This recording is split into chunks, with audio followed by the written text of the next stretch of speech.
Good morning, tudo bem com vocês? Então, estou morrendo de saudade de vocês e espero que a gente possa estar juntos presencialmente o mais rápido possível, né? Mas saiba que a gente está fazendo o possível para tornar esse momento que a gente está distante fisicamente o mais próximo. Mas antes da gente começar a nossa aula propriamente dita, vamos iniciar com a nossa oração como a gente faz quando está lá na nossa escola, tá bom? Em nome do Pai, do Filho e do Espírito Santo. Amém. Let us pray. Ave Maria, cheia de graça, o Senhor é convosco. Bendita sois vós entre as mulheres, e bendito é o fruto do vosso ventre, Jesus. Santa Maria, Mãe de Deus, rogai por nós, pecadores, agora e na hora de nossa morte. Amém. Santo Antônio, rogai por nós. Em nome do Pai, do Filho e do Espírito Santo. Amém. Então, o que nós vamos fazer hoje? Primeiro, nós vamos corrigir os exercícios que eu havia passado para vocês, né, no livro de vocês. E depois eu vou comentar alguma coisa sobre o WebQuest. Tá legal? Então, vamos lá. Antes da gente corrigir o dever, eu coloquei aí mais um pouco falando sobre relative clauses, né? Lembrando que para eu fazer o uso dos pronomes relativos, eu tenho que prestar bastante atenção no que se está se referindo. Se é a pessoa, se é a coisa, se é possessivo, se é o objeto, para poder escolher o pronome relativo correto para juntar as duas orações, certo? Então vamos lá, let's correct. Esse aí era o exercício que eu havia passado para vocês fazerem. No primeiro, vocês tinham que escolher qual pronome relativo melhor completaria os espaços. E no número 4, era para fazer de duas frases, fazer uma só, usando o pronome relativo para juntá-las, né? Então, vamos lá. A primeira. That's the man to whom my mom was talking. Aí não poderia ser who por causa da preposição to ali. Então, se vocês olharem aqui, vocês vão ver que tem a preposição to aqui. Então, se tem a preposição to, eu não posso escrever o who. Ok? Se não tivesse esse to aqui, seria that's the man who my mom is talking to. Então, como aqui os sujeitos são diferentes, eu poderia apenas botar that's the man my mom was talking. Ok? Eu poderia omitir aí. Mas como tem uma preposição aqui, eu só posso escrever whom. Tá? Isso aí é uma forma mais formal e hoje em dia muito pouco usado, tá bom? Mas vamos lá, continuando. Miss Eisenhower, who is the CEO of our company, has an appointment with you tomorrow. Aqui é who, porque aqui é uma pessoa, só pode ser who, não poderia ser which, ok? My mother's cat, which had fallen off the wall, is now doing fine. Aqui estou falando de gato, o gato da minha mãe, então só pode ser which, não poderia ser whom, até porque para ser whom aqui teria que ter uma preposição, até porque é animal aqui. That's the car that I had told you about. Então esse that está se referindo a car, eu não posso colocar who para objetos, então só pode ser o that aqui. The tunnel through which we passed was very dark. Aqui, com o caso que tem uma preposição aqui, through, só poderia ser whom, ou poderia ser qualquer um dos dois, mas depende do que? Do sujeito. Como aqui é tunnel, não é pessoa, não pode ser whom, só pode ser which. Alguma dúvida aqui? Porque ninguém me perguntou sobre essa matéria. Então, eu espero que todo mundo tenha entendido bastante. Mas qualquer coisa, só me perguntar, tá bom? Porque eu não vi ninguém me perguntando, então tomara que tenham todo mundo entendido muito bem. Essa próxima é para unir as frases, tá? Unir as duas frases formando uma só. Então, vamos lá. Amy is working on renewable resources. She is an expert on environmental issues. Então, Amy, who is an expert on environmental issues, is working on renewable resources. Por que aqui a oração subordinada foi colocada entre vírgulas? Porque se eu só falar a primeira frase, olha lá, Amy's working on renewable resources. Todo mundo vai saber de quem eu estou falando. Estou falando de quem? Da Amy. Dizer que ela é uma expert em assuntos de meio ambiente é uma informação extra que eu estou dando sobre a Amy. Então, por isso ela vem entre vírgulas, ok? Pois, this is my friend Erin, whose dream is to study environmental engineering. Então, aqui, se eu falar this is my friend Erin, todo mundo vai saber de quem eu estou falando, né? Eu estou mostrando quem é meu amigo é o Erin. Essa informação que o sonho é estudar engenharia de meio ambiente é uma informação a mais. Aqui tem whose porque está no lugar do quê? Do adjetivo possessivo. Então tem que escrever whose, ok? Pois compostos which you can are made of organic material, you can use them to plant trees. Composts which can use to plant trees are made of organic material. Então aqui a compostagem, are made of organic material, era o suficiente para as pessoas entenderem. Essa parte de dizer que é usado para plantar árvores é uma informação a mais. Como aqui não é pessoa, só pode ser o which. Até porque quando tem vírgula, lembra, eu não posso usar o that. For reducing CO2 emissions is an important proposition. The whole world will benefit with it. Então, aqui também, se eu falar só a primeira frase aqui, vai dar para entender perfeitamente do que eu estou falando. Essa informação, que o mundo inteiro vai se beneficiar com isso, é uma informação extra, então ela vem entre vírgula. Como aqui eu tenho que estar no lugar do objeto aqui do it, e tem a preposição aqui with it, eu tenho que colocar with which, ok? E também porque eu estou falando de coisa, não de pessoa. O último, the government's biggest concern nowadays is deforestation. It's taking serious measures to protect our forests. Então, the government, whose biggest concern nowadays is deforestation, is taking serious measures to protect our forests. Então, se eu apenas falasse the government's biggest concern nowadays is deforestation, né? Se eu falasse apenas assim, it takes serious measures to protect our forests, era o suficiente para as pessoas me entenderem. Essa informação, que o maior preocupação nos dias de hoje é a derrubada das florestas, né? Aí, justamente, isso aqui é uma informação extra, por isso ela vem entre vírgulas, tá? E aqui está whose por quê? Porque aqui tem um possessivo, ó. The government's biggest concern. Então, tem um possessivo aqui. Ok? Por isso é whose. Alguma dúvida até aqui? Tá? Isso aqui não é tão fácil de fazer, até porque é um pouco diferente, né, do português isso aí. Se pensar em português não consegue fazer, tá bom? Eu tenho que ver qual é a oração principal e qual é a que está dando informação extra. Essa que está dando informação extra é justamente essa a que vem entre vírgula. Ok? Depois da vírgula ou entre vírgulas. Certo? Mas qualquer coisa é só me perguntar, tá bom? Vamos lá. Então, eu queria falar um pouquinho mais sobre isso, porque essa matéria é uma matéria um pouco mais complexa e a gente precisa estar bem por dentro. Então, aqui, a gente precisa entender bastante o que é Defined Relative Clauses e o que é Non-Defined Relative Clauses. O que acontece? Quando ela é Defined Relative Clause, ela está me dizendo o quê? Que ela está me definindo quem? O sujeito da frase. Então, se eu falar apenas the boy is at the door, as pessoas vão perguntar assim, ué, mas que menino? Se eu falar apenas the boy is at the door, como é que as pessoas vão saber de quem eu estou falando?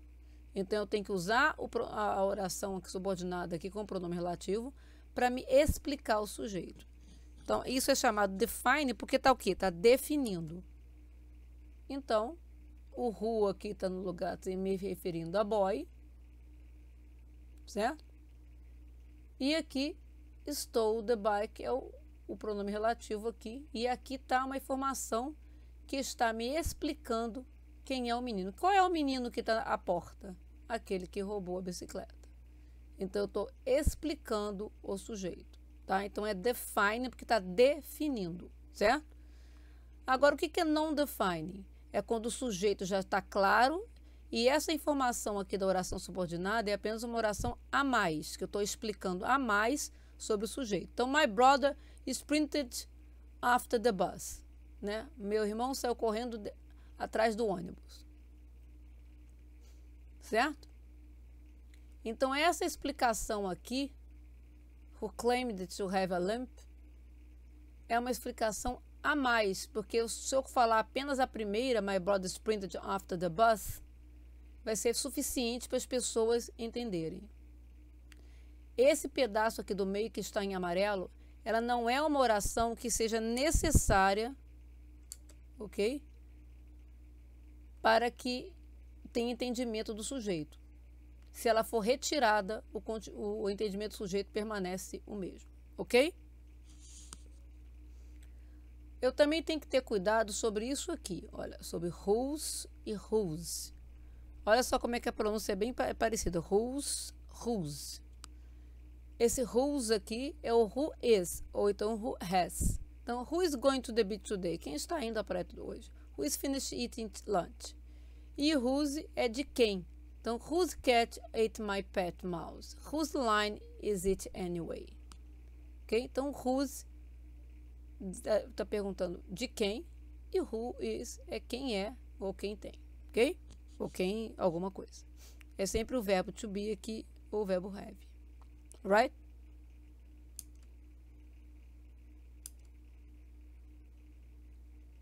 Então, olha só, outra coisa também é que no caso dos sujeitos serem diferentes, não é o caso desse exemplo, mas se os sujeitos forem diferentes aqui, numa oração define eu poderia omitir o pronome relativo, mas quando tem vírgula jamais posso omitir o pronome relativo, ok? E nunca posso usar that, seja o sujeito pessoa ou coisa. Então vamos ver quando que o pronome pode ser omitido, né? O pronome relativo. Então olha só esses exemplos aqui. The rat that John saw yesterday was in the kitchen earlier. Então, aqui o sujeito é o rato, né? The rat was in the kitchen earlier. John saw yesterday é outra oração. Então, aqui os sujeitos são diferentes. O sujeito de uma frase não é o mesmo sujeito da outra. Quando isso acontece e não tem vírgulas, o pronome relativo pode ser omitido. Aqui poderia ser that ou também poderia ser which, ok? Então, neste caso, eu posso omitir aqui, porque não vai mudar o sentido. Então, the rat John saw yesterday was in the kitchen earlier. Em português, eu não posso fazer isso. Eu não posso tirar o pronome relativo, que é o que, né? No caso aqui. Mas, em inglês, pode, desde que o sujeito seja diferente das duas orações, da oração principal e da oração subordinada, mas não pode também ter vírgula, porque se tiver vírgula, mesmo o sujeito das duas orações sejam diferentes, eu não posso tirar o pronome relativo. Ok? Deu para entender direitinho isso aqui? Right. Então, vamos lá. Tá? Isso aqui é um resumo que eu já tinha colocado lá na frente antes do exercício. Tá? Aqui é um resumo daquilo, dizendo o quê? Que o pronome relativo não pode ser retirado na non-definite clause. Então, seja o objeto ou seja o sujeito, nunca o pronome relativo vai poder ser omitido se a frase for non-defined, ou seja, se tiver vírgula. Ok?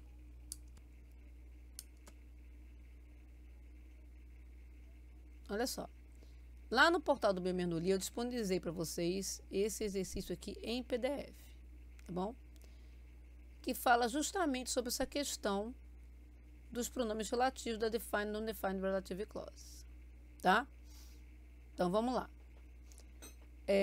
Eu gostaria que vocês fizessem esse exercício e enviassem depois para mim, tá?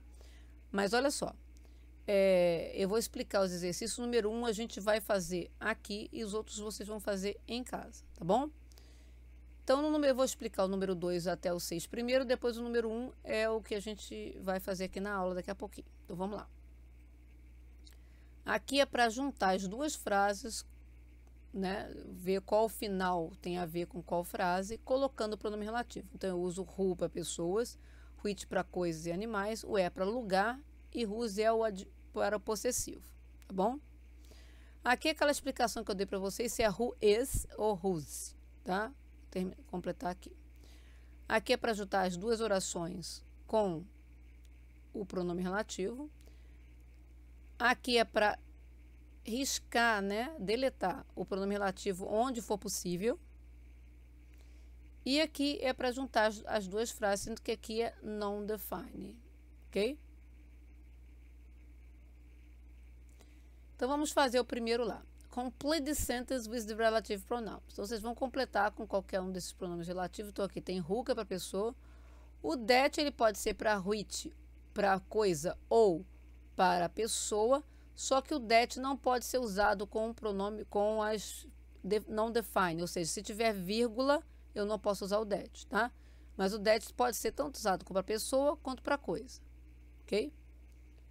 Whose é o possessivo, o when é quando me refere ao tempo, a quando, o where é lugar e whom é quando é o objeto, ou tiver preposição e for pessoa, ok? Porque se tiver preposição e for coisa, vai ser sempre o quê? Which, ok? Então, vamos tentar fazer esse exercício. Vou dar alguns minutinhos para vocês fazerem o número 1, para a gente poder corrigir e vocês poderem fazer o resto em casa. Mas mesmo assim, se tiver qualquer dúvida, é só me perguntar, que estarei aqui disponível agora pela manhã e também na parte da tarde, ok? Vamos lá. É porque nenhum de vocês fez qualquer pergunta sobre esse assunto. Essa matéria é uma matéria um pouco mais complexa e eu, assim, espero realmente que todo mundo tenha entendido, né? Que a explicação tenha sido suficiente para vocês entenderem. Mas mesmo assim, se alguém não entendeu, não tem, é só me perguntar, não tem problema. Me pergunte para poder esclarecer, tá legal? Eu vou corrigir daqui a pouquinho. Qualquer coisa, se não tiverem conseguido, pause o vídeo, faça o exercício e depois aciona novamente para a gente poder corrigir, tá? Não só copia, não, tá bom? As respostas. Porque o importante aqui é vocês tentarem fazer para poder entender, tá bom? Então, vamos lá corrigir. Então, the cook who made the pasta was Italian. Por que é who aqui? Porque aqui eu estou me referindo a uma pessoa, cozinheiro. Então, se eu estou falando de cozinheiro, que ele era italiano, só pode ser who. Depois, I read a book which explains how to make films. Ok? Nesses dois aqui primeiros, como não tem vírgula, eu poderia substituir pelo that. Ok? This is the hospital where I was born. Aqui é where por quê? Porque eu estou falando de um local, que é o hospital. Summer is the season when I go on holiday. Aqui eu estou me referindo a uma estação do ano. Estou me referindo a um tempo. Por isso é when. E he is the boy who I told you about. Ok? Aqui também estou me referindo a pessoa. Então é who. Alguma dúvida que vocês tenham aqui nesse exercício? Qualquer coisa, se não entenderem o que é para fazer em casa, é só me perguntar também, tá bom? Vamos lá. Mas antes da gente terminar a nossa aula, eu gostaria de falar duas coisas. Em relação ao WebQuest, quem me enviou o vídeo, muito obrigada, gostei bastante, tá? Da pesquisa que vocês fizeram, quem enviou. E quem não enviou, ainda dá tempo de enviar agora pela manhã, tá bom? Para ganhar aquele selinho do visto, tá legal? Então, não deixem de fazer, não só o vídeo, como também enviar por escrito, né? O vídeo eu falei com vocês que podia explicar em português, mas o escrito deveria ser em inglês. Estão lembrados que eu expliquei? Então, quem não tem, assim, a câmera tiver com problema no celular, grava áudio, não tem problema. Mas não deixem de fazer, porque isso é importante no enriquecimento de vocabulário de vocês, tá bom? Mas, antes da gente terminar nossa aula de hoje, eu gostaria de propor um desafio. Challenge. Então, olha só. Olha só qual é o desafio, né?